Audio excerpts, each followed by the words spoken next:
सत साहेब जी, मेरे सभी भाइयों बहनों बेटा बेटी माता पिता को भगतमती की सत साहेब। तो आज हम सुनेंगे संत रामपाल जी महाराज की सत्संग में गुरु जी ने जो परमात्मा की लीला अपनी आंखों से देखी उसका वही आज गुरु जी हमें सत्संग में सुना रहे हैं। तो देखते हैं और सुनते हैं गुरु जी के साथ परमात्मा ने कैसी लीला करी। सुनते हैं सभी भाई बहन बेटा बेटी माता पिता मिलजुल करके सत्संग संत रामपाल जी महाराज की सत साहेब जी। दास को इतना कोई भी डगमग कर देता, ज्ञान इतना था नहीं, और कोई भी दो बात अटपट करता था, हम सोचा करते ये भी ठीक होगी भाई, ये भी ऐसा भी ठीक होगा। तो यह परमात्मा भी कहते कबीर साहब के ज्ञान संपूर्ण हुआ नहीं और हृदय नहीं सजाया, ये देखा देखी भक्ति का फिर रंग नहीं ठहरा।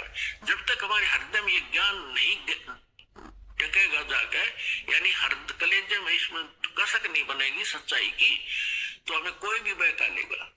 तो जब मेरे जीवन में जो यू टर्न आया वो कैसे था कि पहले हमारे जो है धर्म गुरु जो भी ज्ञान देते थे हम उसको सच मानते थे, और जैसा कि जब दास के साथ एक घटना घटी, हमारे घर के ऊपर एक कमरा अलग से बना रखा था, उसको किराए पर दे रखा था। उसमें एक आर्य समाजी यानी महर्षि दयानंद का चेला शास्त्री था, वो उसमें किराए पर रहता था। बोलन चालन का बहुत अच्छा स्वभाव था उसका, एक बहुत ही नेक सा आदमी दिखा करता। नेक तो था लेकिन ज्ञान अज्ञान था उसके अंदर। लेकिन इस नाम से ज्ञान से पहले, इस परमात्मा वाले ज्ञान से पहले हम जो भी चर्चा भगवान की करते थे तो वो कहता था ऐसे नहीं वैसे नहीं, तो हम मान लेते थे भी आप कुछ एज भी आदमी था, एज सार उस पर ठीक कह रहे, ये भी सच्चा है।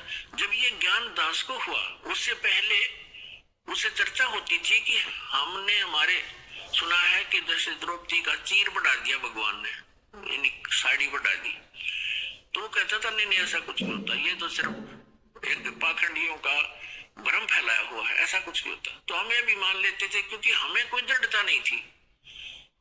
एक दिन ऐसी रजा हुई दास को, क्योंकि जब तक भगवान हमारे साथ कोई ऐसी अनहोनी नहीं करेगा इतने ही मन पापी टके नहीं, ना यू भक्ति करने दे ना दृढ़ होने देता। तो दास ने ये जैसे भक्ति बोध है, ये कुछ पुस्तक बनवाई सन 1988 में दास को नाम मिला था। 1989 और 90 की बात है। और एक अलग से पूजा स्थल बनाया 5.5 बाई 15 फुट का, एक गैलरी के ऊपर सेकंड फ्लोर पे, और उसमें आमने सामने खिड़की में यहाँ हवा भी साफ आती रहेगी, अपने उसमें फोटो वगैरह लगा के मंदिर टाइप बना लिया। जब वो मकान हम बना रहे थे, थोड़ा शहर से बाहर था, तो मैं लाया जाली लोहे की, मच्छरों से बचाने के लिए जाली लगाते खिड़कियों पे।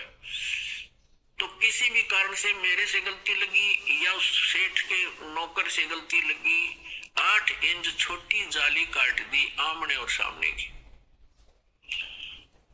और मैं ले आया। आके मैंने बच्चों से कहा कि इसको लगाओ। मकान तो बन चुका था, वो खिड़की वो लगाना रह रहा था। जब वो लगाने लगी, बड़ा लड़का और एक किराएदार था वहां, अन्य बिहार का था, उन दोनों ने लग के वो लगानी चाहिए, तो उन्होंने कहा जी ये तो छोटी है, और छोटी भी थोड़ी नहीं, 8-9 इंच ऊपर ऐसे खड़े तो सही, बराबर में छोटी थी साइड में चौड़ाई में। मैंने देखा भी सच में छोटी है। दूसरी देखी, वो भी ऐसी, दोनों एक जैसी खिड़कियां थी आमने सामने। मैंने सोचा इन्हें रख दे लपेट के और स्टोर में डाल दी ऊपर। वापस लेके जाऊंगा, वो लेगा नहीं, कहेगा मेरे क्या काम है, ये राड बढ़ाया नहीं करते भक्त, मैंने डाल दी। कुछ दिन के बाद दास ने ये भक्ति बोध बनवाई।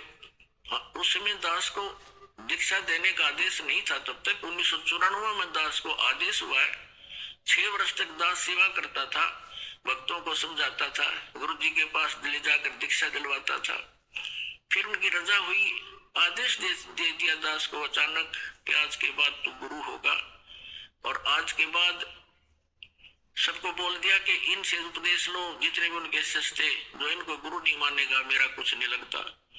अब इतना बड़ा जिम्मेवारी का काम दास को जब अचानक सौंप दिया तो पसीना पसीना हो गया। समझ वो भी गए कि बच्चा घबरा गया, तो उन्होंने कहा कि बेटा तेरे साथ रहूंगा, घबराइए मत, और विश्व में तेरे बराबर संत नहीं होगा, पूरे विश्व में तैल का होगा।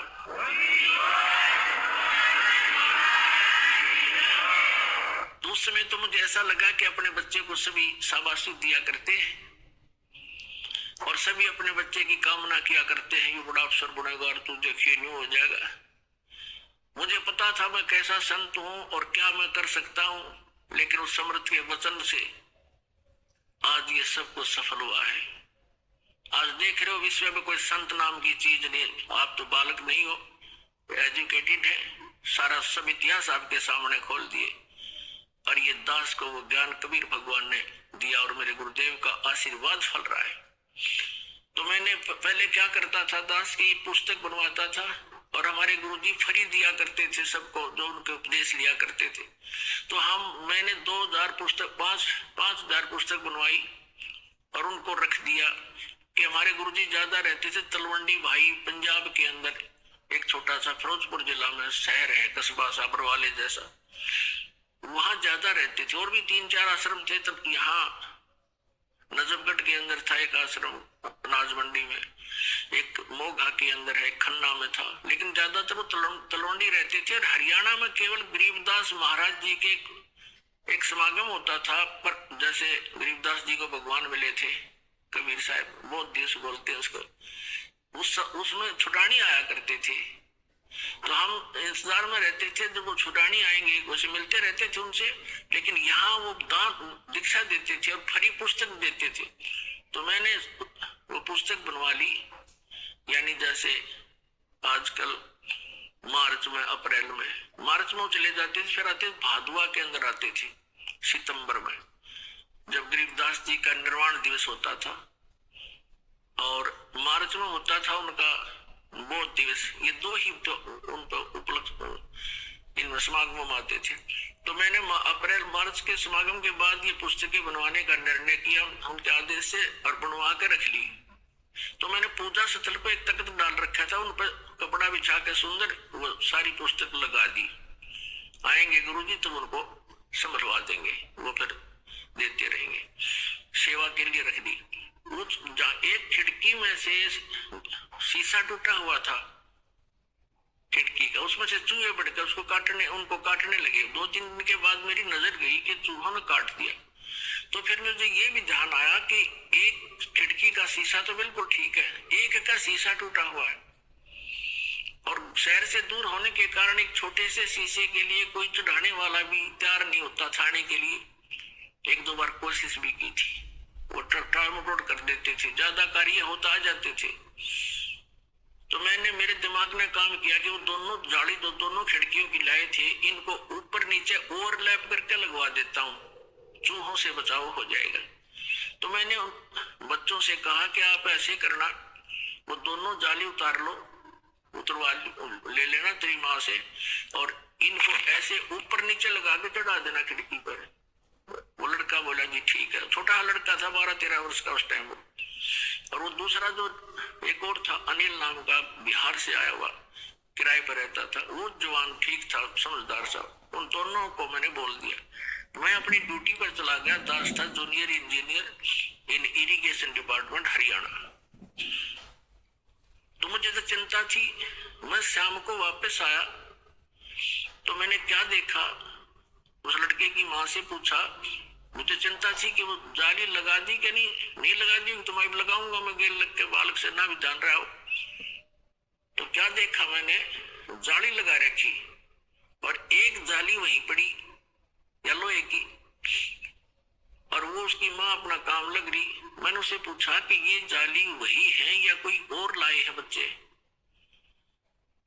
तो वो कह रही थी कि ये कहाँ के और लावा था। मैंने सुबह रखी, कह रही हूँ भाई तेरा पापा कह के गया था तो जाली लगा दो, या तुमने गुस्सा होगा फिर। अब आपके आन तय आध घंटा पहले मैंने उतार के स्टोर से डाली है और अभी लाकर वो बाहर गया खेलने के लिए, और मेरा कलेजा पकड़ा गया। मैं उसे प्रसन्न करूं, वो ध्यान नहीं दे रही क्योंकि उसको पता नहीं इस बात का, और मेरे सारे शरीर में सन्नाटा गया कि या तो ये जाली वो नहीं, तो ये कोशिश करी मैंने जानने की। बोली देख इनका जंग लगा हुआ है। मैंने उठाकर स्टोर में डाल रखी थी, ईब उतारी है 6 महीने के बाद, यानी मार्च के बाद भादुए में। एक रेनी सीजन ऊपर का उतर गया, वर्षा का मौसम, उनका जरूर भी लग रहा था, दिखे पुरानी, फिर भी विश्वास नहीं आया वो लड़का कहाँ है, क्योंकि एक ही जाली और फूल आ रही, इतनी फालतू कब से 6-8-7 इंच और लटक रही थी। तो मैंने उसको लड़के को बुलाया, बाहर खेल रहा था इधर, और जो दूसरा उसके साथी था वो बुलाया, और उस लड़के से कहा कि ये जाली तुम और लाए हो या वही है? अगली वही है, और मेरी माँ ने उतार कर दी थी, हमने भी लगाया है। वो किराएदार भी कह कि अभी आंटी ने उतारा है, अभी लगाया। मैंने लड़के से, देखो हम इतने, हमें ज्ञान नहीं था, कोई भगवान ने भगवान वाला कोई काम हमारे सामने कराया नहीं था, ना विश्वास हो रहा था मेरा भी साची, हमने सुना करते थे, नो तो था विश्वास, भगवान पता नहीं क्या करते, फिर आज तक होया नहीं देखा था। मैंने उस लड़के से कहा मेरे सिर पर हाथ रख और कबीर भगवान की कसम खा कि तू यह जाली ले, वही जाली है। तो बोला जी कबीर भगवान की कसम, और वह जाली है, मेरी मां उतार कर लाई थी। वो दिन हर आज हम मान्या करते कृष्ण भगवान ने साड़ी बढ़ा दी एक कपड़ा। अब तो पता चल गया कि वो साड़ी बढ़ाने वाला भी यही था, लेकिन उस समय बुद्धि इतना काम करे थी कि कबीर इज गॉड, क्योंकि इसने लोहा भी बढ़ा दिया, कपड़ा तो छोड़, ये क्या नहीं कर सकता। वो दिन सर आज पुण्यात्माओं सन 1990 से लेकर आज 2013 हो गया, दास ने पीछा मुड़कर नहीं दिखाते। सारा संसार कुछ कहो कि कबीर भगवान नहीं है, इस दास की आत्मा से कोई निकाल नहीं सकता कि कबीर इज गॉड।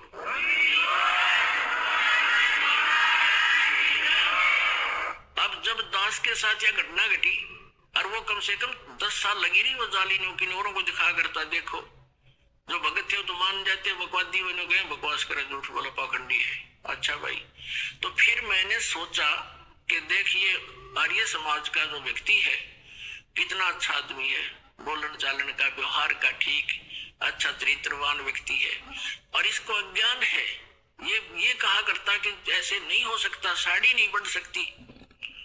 तो मैंने सोचा ला इसको समझा दूं, क्योंकि मेरे से पहले वो काफी प्रभावित था, क्योंकि भक्ति में हम लगी रहे थे, पहले भी भक्त जैसे थे, हम नाम ना मिला था तब भी नेक नीति से रहना और कोई किसी को दुख नहीं देना, ये पहले से नेचर थी। तो मैंने उसके और वो मुझे ऐसा लगता था कि मेरी बात नहीं मानने का, लेकिन ये अज्ञान इतना गंध ठोक दिया उस मूर्ख मेरे सिद्धानंद अज्ञानी ने, बिगाड़ दिया कितने व्यक्तियों भोली महात्माओं को। तो मैंने उसके पास बैठकर जिक्र किया, जी मास्टर जी आप मानते हो कि भगवान श्री कृष्ण जी ने उसकी द्रौपदी की साड़ी बढ़ा दी थी, जैसे विषय बढ़ाना चाहा मैंने, चलाना था विषय कारण बना के। वो कहता जी नहीं ऐसे हम नहीं मानते। मैंने कहा जी, फिर मैंने उसको अपने उस जहां वो जाली लगा रखी थी ऊपर चौबारे में, उस गैलरी में, उस नीचे उसकी कक्ष था, उसमें बुला लिया, वहां बैठ गए। मैंने वो लड़के भी बुला लिए दोनों जिन्होंने जाली लगाई, इनकी माँ बुला ली ताकि इसका पेटा भर दूं, विश्वास दृढ़ करवा दूं, ये मान जा हमारी बात को। उसको मैंने कहा जी देखो आप तो कपड़े की बात करते हो, हमारे भगवान ने लोहे की जाली बढ़ा दी, आप सत्कर मानो। जो बोला वो कहने लगा कि नहीं आप ये कोई बात हुई, जाड़ी साड़ी कभी बढ़ती है, जाली कभी बढ़ती है। वो बोला देखो आओ दिखाऊं आपको। बोला नहीं छोड़ो अब नहीं मानते। अब वो काफी अटपट बोलने लगा। मुझे आशा नहीं थी कि इतना एकदम ऐसे गिरगिट की तरह बदल कर ऐसी बकवास करने लग जाएगा। मेरी आशा के विपरीत उसने ये बात कही कि आप तो ये पाखंडियों के बकाई हुई बातें हैं, ये है। अब पाखंडी तो मैं जब हूँ, जब कोई रोजी रोटी पाखंड से चला रहा हूँ, मैं तो नौकरी करता था, जूनियर इंजीनियर था, 2 रोटी सुथरी मिल रही थी, अब भी मुझे पाखंडी कह रहा है ये मूर्ख। तो मैं चुप हो गया। कि मखा ये अब इससे आगे बोलना कोई अच्छी बात नहीं, ये सुनता ही नहीं। मैं चुप हो गया, चल भाई अब आप नहीं मानोगे तो मानो मैं भी ना आपकी, क्योंकि मैं दर्द हो गया, मेरे साथ घटना घट गई। थोड़ी देर में उसने पता नहीं भगवान जाने क्या सोचा कि भाई मकान मालिक से नाराज हो गया, तो उसने नम्रता के साथ कहना शुरू किया कि आप इंजीनियर हैं, एजुकेटेड है, ये तो अनपढ़ लोगों की बातें होती है, ये बढ़ा दिया फलाना घटा दिया। मैं बोला ही नहीं, मगर इससे कोई फायदा नहीं है डिस्कस करने का। तो क्या कहने लगा कि मैं बताता हूँ, महर्षि दानंद ऐसे होते थे। महर्षि एक बार अपने कमरे में अभ्यास कर रहे थे, योग अभ्यास, और उधर से उनके दूध का समय हो गया, दूध पीता था वो सुबह सुबह। तो नौकर गया, उसने खिड़की से देखा महर्षि दानंद कमरा बंद, और उसमें योग आसन पद्म लगा के और योग अभ्यास के द्वारा ऊपर उठे और छत के सिर लगा के धीरे धीरे वापस आ गए, फिर ऊपर उठे। तो उसने औरों को भी बुलाया नौकर ने कि देखो महर्षि जी क्या कर रहे हैं। हाँ, तो पहले उसने मेरे से क्या कहा, जब मैंने कहा ना कि देखो ये जाली बढ़ गई, हमारी लोहे की जाली बढ़ गई, तो कहता था अब बढ़ के अब बढ़ा के दिखा जब मानू मैं। उसने ये कहा था कि अब बढ़ा के दिखा मेरे सामने जब मानू मैं। अब मैं कोई बड़ा जादूगर थोड़ा ही हूं, मैनू नहीं कहता मैंने बढ़ाया, मैं तो कह रहा हूं भगवान ने ऐसा ऐसा कर दिया। तो इससे वो मैं चुप हो गया था, भाई इसको क्या जवाब दूं, भाई मैं बढ़ाऊं तो फिर मैं अपने लिए तो नहीं कहा, भगवान के लिए कहा। तो फिर वो क्या कहता है कि देखो महर्षि ऐसे होते हैं, योग अभ्यास से छत के सिर लगा देता था वापस आता। मैं बोला झूठ, कति नहीं मानू, आप करके दिखाओ। ओढ़ने को मुंह हो गया उसका, मैं करके दिखाए जब मानो तो दे, मैं नहीं झूठ बोलता है तो भी। लेकिन हम ये नहीं कहते कि ऐसा नहीं हो सकता, लेकिन महर्षि तो ये भी ना कर सके था, दानंद है वो तो कति नारायण अज्ञानी और कति हर तरह से फेल आदमी था, उसकी स्पोकन में बना रखी थी लोगों ने। लेकिन ऋषि महर्षि यहाँ तक प्रमाण है कि संत स्वर्ग में चले जाते थे, दूसरे लोकों में जाते थे, वापस आ जाते थे, लेकिन ये मोक्ष मार्ग नहीं है ऐसे धक्के खाने में, भटकने से। तो फिर वो चला गया, उठ के माना नहीं, अब मैं तेरे नहीं मान सकता। तो पहले तो हम डगमग थे, हमें जो भी कुछ कहता था उसी की मान लेते थे। अब पृथ्वी इधर से उधर हो सकती है, दास ये नहीं मान सकता, भगवान क्या नहीं कर सकता, सब कुछ कर सकता है।